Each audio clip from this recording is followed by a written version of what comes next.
cat. You're welcome, Spike. There's no way I would want to endanger any of the cats over here.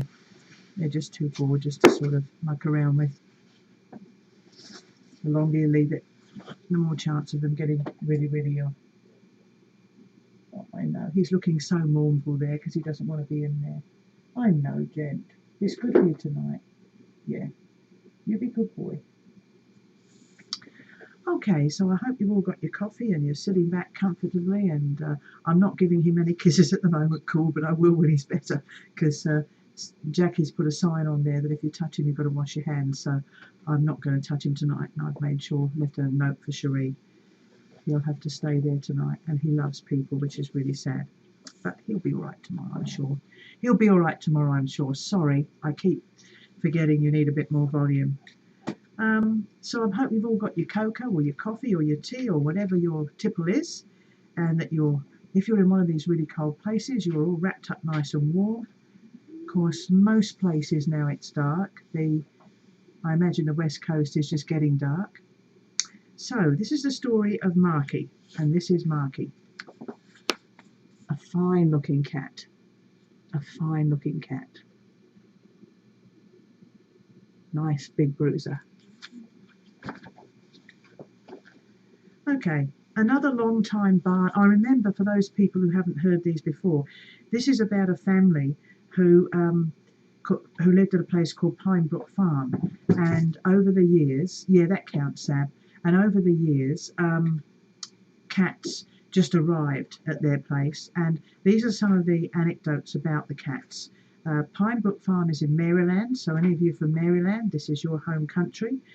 And they believe in the spirit of Christmas the whole year round.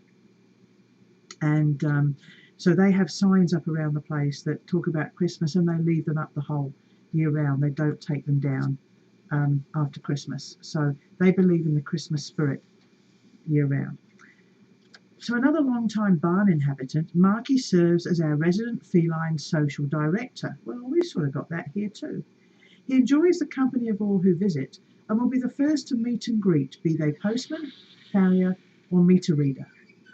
Leave your car door open, and you might end up with a travelling companion for the trip home. I suspect the reason that no one has actually driven away with him yet is because he always opts for the driver's seat, and can therefore hardly be missed. Hi, pets. Maybe Marissa doesn't actually want to be here. Marky was initially found simply hanging around the pine forest one frigid February night. After some careful grooming, copious amounts of good food, and much affection, he decided the farm was the place for him, and there's no part of it that he won't explore. If you're game for a walk, Mark loves to tag along. He'll accompany you on a short jaunt down to the creek, where you can sit on the wooden bridge and pet him.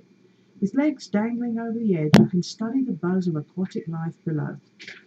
He enjoys wandering through the underbrush of the woods on his daily expeditions. He'll follow you over hill and dale as you seek to share a bite of tart green apple or crunchy carrot with the horses. I recall one summer morning when I was casually observing our equine friends near the water trough after completing a few barn chores. Marky unabashedly walked right up to Spark, a very tall and intimidating but friendly horse, and sat in front of him. Spark's ears pricked forward in interest, and he slowly lowered his giant head down to greet his little grey friend. Marky stretched out his neck, and they touched noses. Beneath their lowered eyelids, I believe they asked each other, "And how are you today?" Friendship has no size restraints. Marky is the proudest mouser on the farm. He leaves his gifts by the tack room door, or sometimes in the garage, and sits nearby, patiently awaiting his praise. Despite his generous nature, I'm not sure he'd exactly be Santa's first choice for a helper. Interestingly, he never eats what he catches, and will often just play with his quarry before relinquishing it to the fields. His very best friend is our other barn cat, Simon, and you will usually spot the chubby pair together, except when they go their separate ways to do their mousing. One of Marty's favourite spots, particularly on hot summer days, is the mulch pile which largely sits in the shade of the dumpster. As the shade moves late in the afternoon, so does he.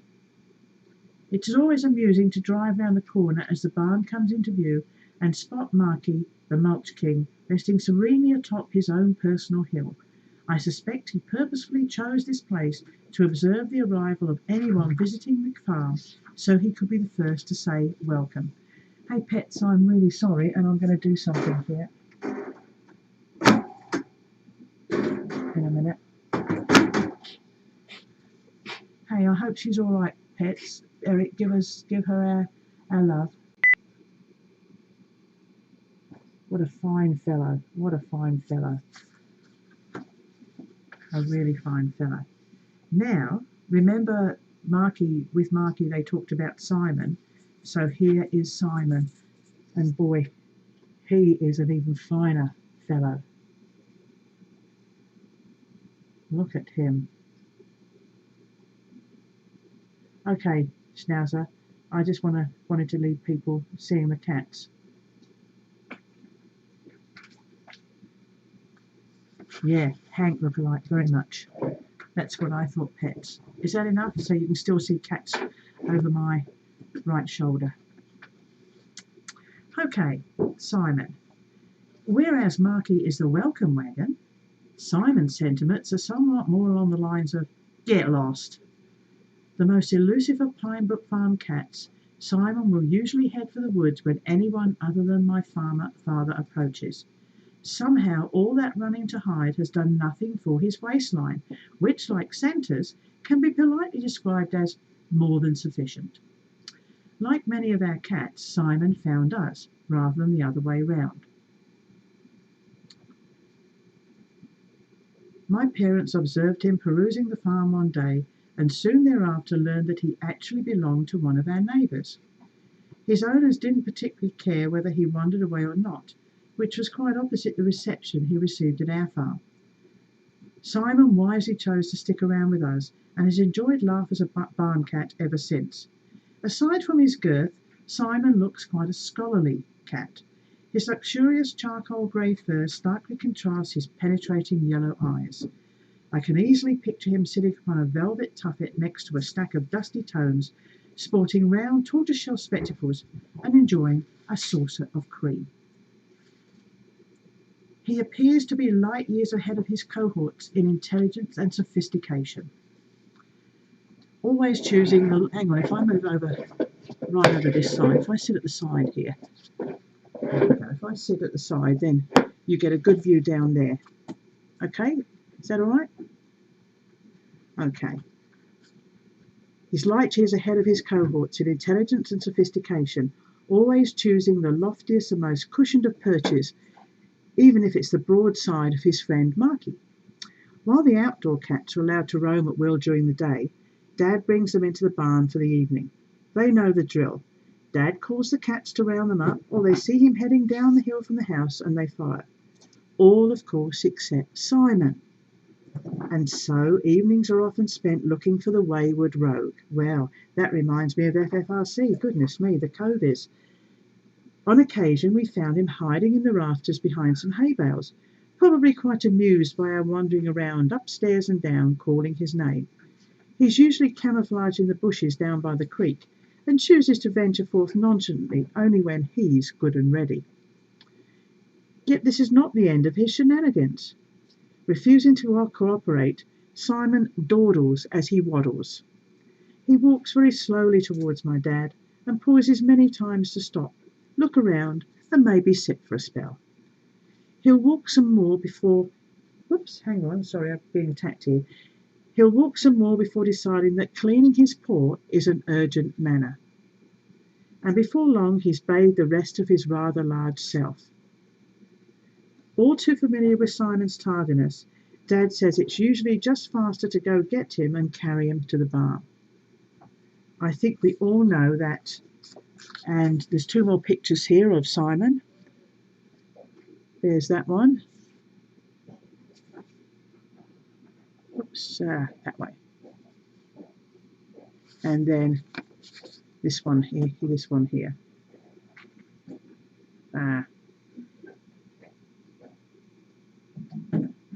Rather a fine fellow.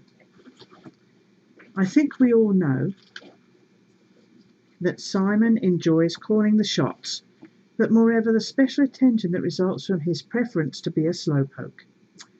When you are held in Simon's good graces, he is a most affectionate cat.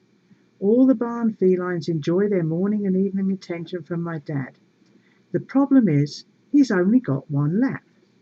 This is especially unfortunate for Simon, who is less than agreeable when his turn is over. Dad's announcement, "It's time for you to get down now, Simon," is typically met with a growl. He'd be sure to run into problems when conveying his lengthy list of sophisticated Christmas wishes to Santa. But with Dad, as you might suspect, Simon gets a little more lap time than the other barn cats. And there we have Simon, and then Simon and Marky together. So there's Simon again on his see, so I'm not very good this. Well, it's better the other way. There we go. There's Simon, and there's Simon and Marky together.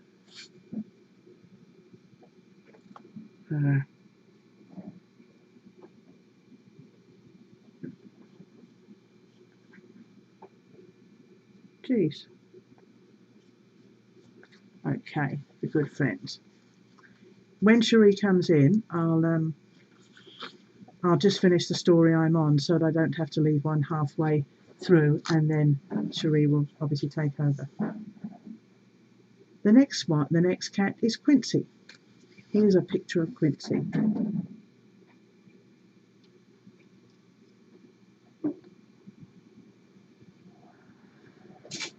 Quite a few greys. Beautiful looking cat again.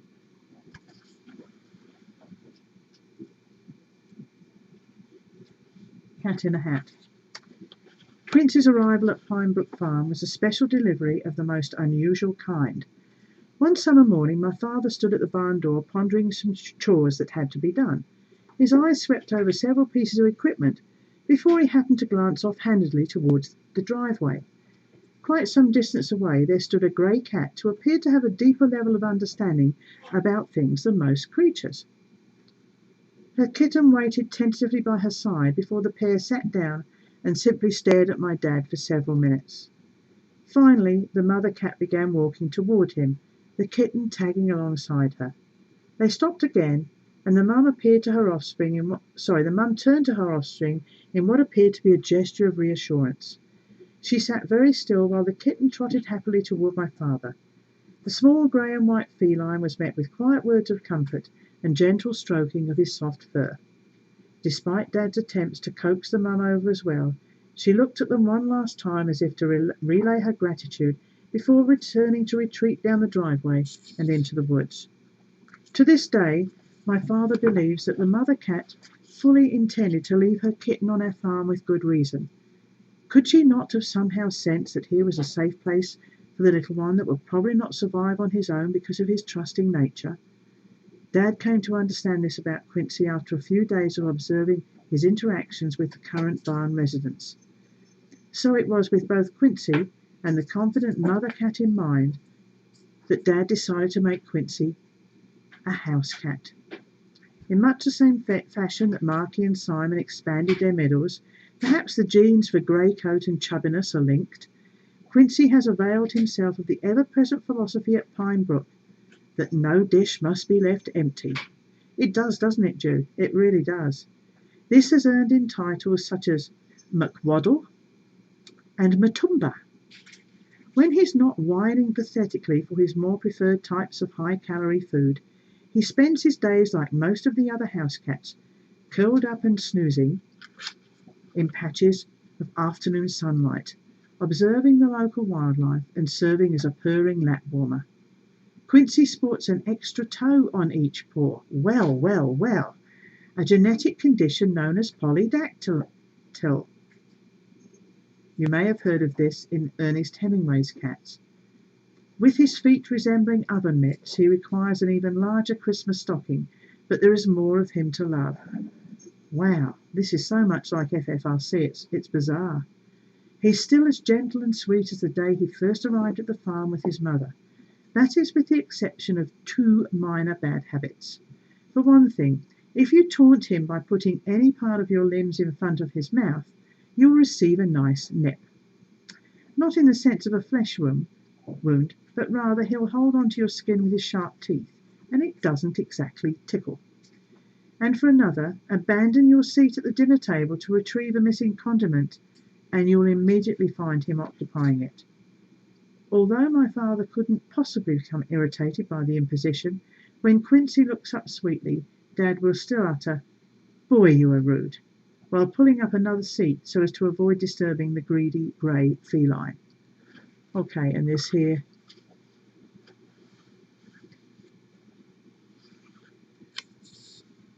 is, whoops-a-daisy, I'm not really hopeless with these this way round. Okay, so that's a fun. So there's Quincy. There's Quincy, happily ensconced. And here he is looking out of the window.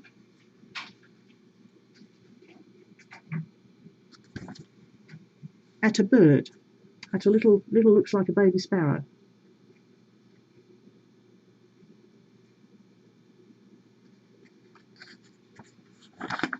And then there's one more picture here too.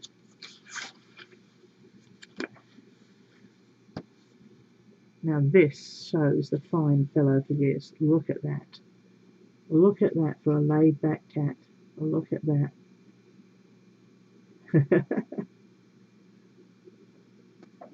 What a beautiful fellow, isn't he? Fur's not long enough, but certainly got a look at that. He's a gorgeous fellow, he is. Okay. Oh, wow. Look at this one here. This one is Sergio, and just look at this. Just look at Sergio.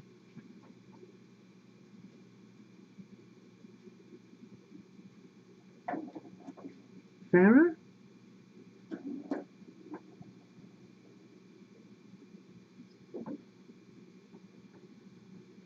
Could be Farah. The smug look on the face. That's what I think. Farah occasionally has a nice smug look, and I think there's a smug look there. Or Farah's brother. Sergio might have been a gang member in a former life. Like Midge, he probably had a rough go at things starting out, as evidenced by his disposition under certain circumstances and his numerous scars. Our otherwise pristine white cat first appeared near the barn, venturing up to the loft on several occasions to rest during the day. Some days Dad joined him up there for a quiet chat. Then he'd be gone for a few days, but he would eventually return. My father again provided good food and kind words. Sergio was welcome to stay if that was his wish. During one of these loft visits, Dad readily observed that Sergio had recently been in a horrible fight, most likely with a larger wild animal. My father had Sergio patched up and checked out, then returned home and decided to make him a house cat. Sergio's early adventures at the farm quickly revealed him to be extremely territorial. Dad would take him outside for exercise and playtime, and soon learned to do this only after the barn cats were tucked in for the evening. Sergio took issue with the outdoor cats, chasing them away from the house if they so much as ventured nearby. While exploring the indoors, should one of the barn cats appear at a window or glass door, Sergio would make it known to the outside cats that they had better go back to the barn or he's going to rearrange their colour scheme. Sometimes he'd also get a little testy if another indoor cat ventured too close, but they could usually tell when he was about to turn into Ivan the Terrible, as we like to call him. On days like this, he was likely to top Santa's naughty list. As it turned out, Sergio was quite content to inhabit the house during the day and the basement at night. He had plenty of room there away from Sydney, Midge and Quincy.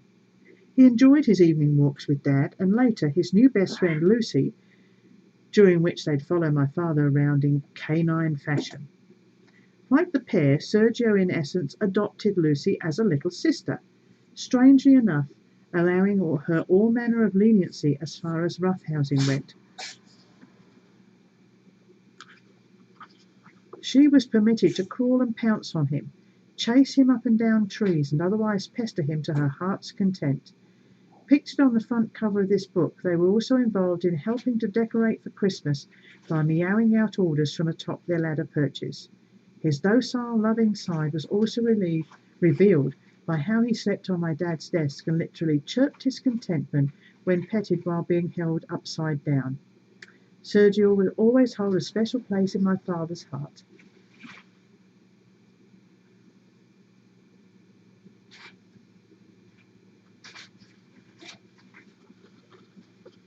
How about this one picture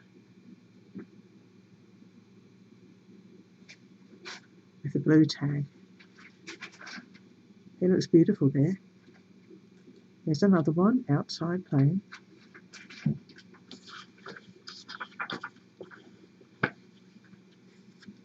Quite a little character, this fella. There he is.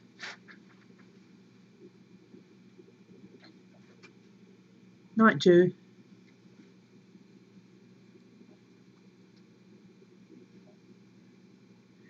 And this must be Lucy. Yeah, this is Lucy on the front cover with Sergio. So she's a calico, a muted by the look of it, diluted by the look of it. There he is, and there's Lucy at the top.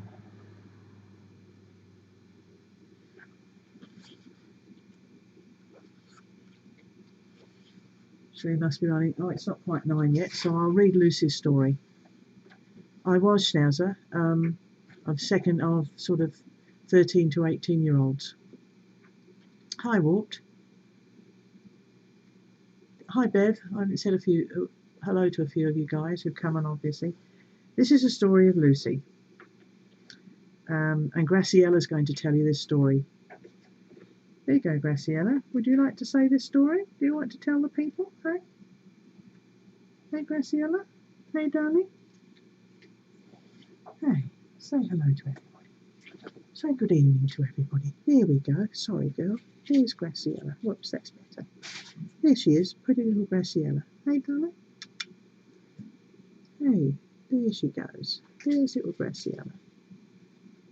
You're watching those little kittens playing, are you? There you go, there you go. Good girl. Okay, this is Lucy. She really is growing up. Hi, Sher. He probably wouldn't admit to this, but I think Lucy might be my dad's favourite among all the felines of Pine Brook Farm. This might have something to do with the fact that he most likely saved her life. It was the Friday morning before the 4th of July, and already the heaviness of the air indicated that another sticky, sweltering day was ahead. Dad had driven 16 miles to a nearby town to retrieve his chainsaw from the area repair shop. In the parking lot, he spotted a small calico cat in dire need of medical care. Her coat was filthy, her eyes and nose exuding thick mucus, and her tail was far shorter than it should have been. She walked right over to my dad for some attention, and then headed for the slight relief of a shade tree. In the shop, Dad inquired of the woman behind the counter, "What's with the short-tailed cat outside?" She informed him that the employees feed a number of stray cats regularly seen around the store.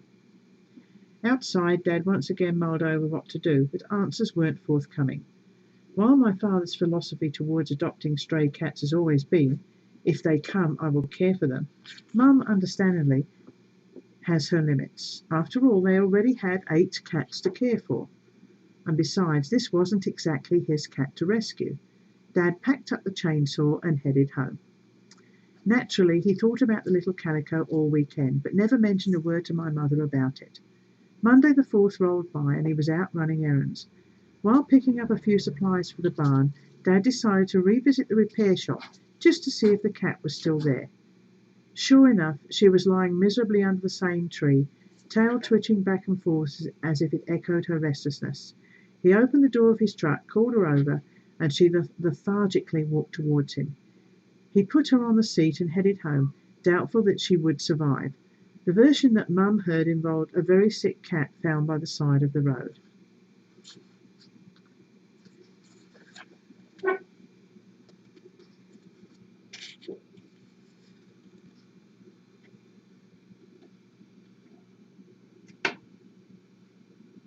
Pine Cat.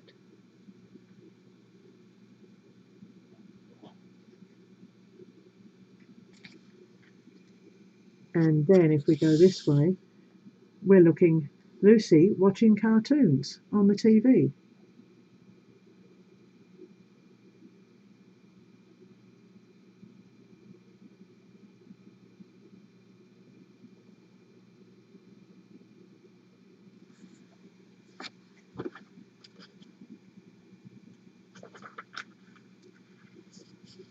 Because of the congestion involved with her illness, Lucy usually had difficulty breathing and uttered sounds that resembled the quacking of a duck.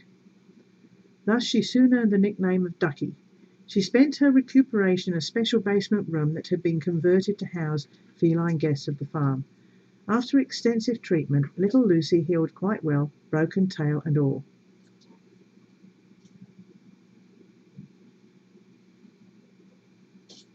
Our very fortunate cat enjoyed many a day exploring the house and yard.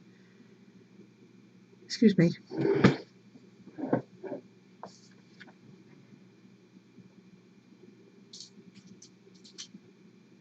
Look, whoops, little Wriggles, but look who I found. Whee!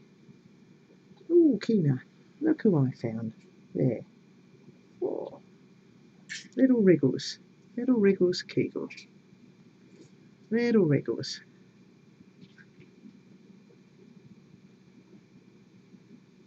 Little Wriggles.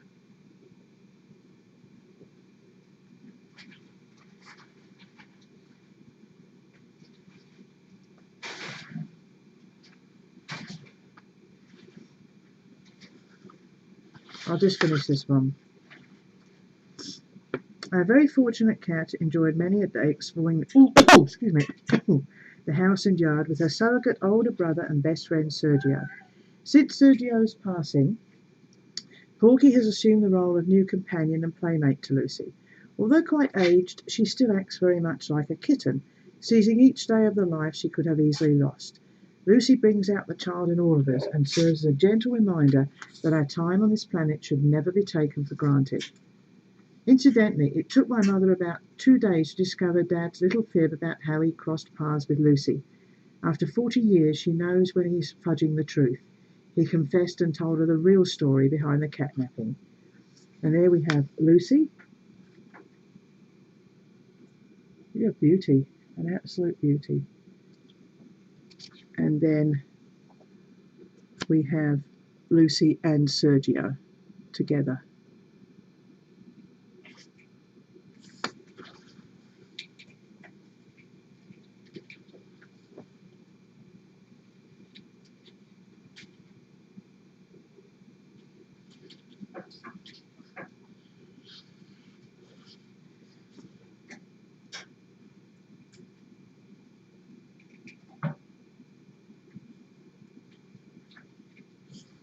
Okay, there's only a couple left. I'll leave those for another night.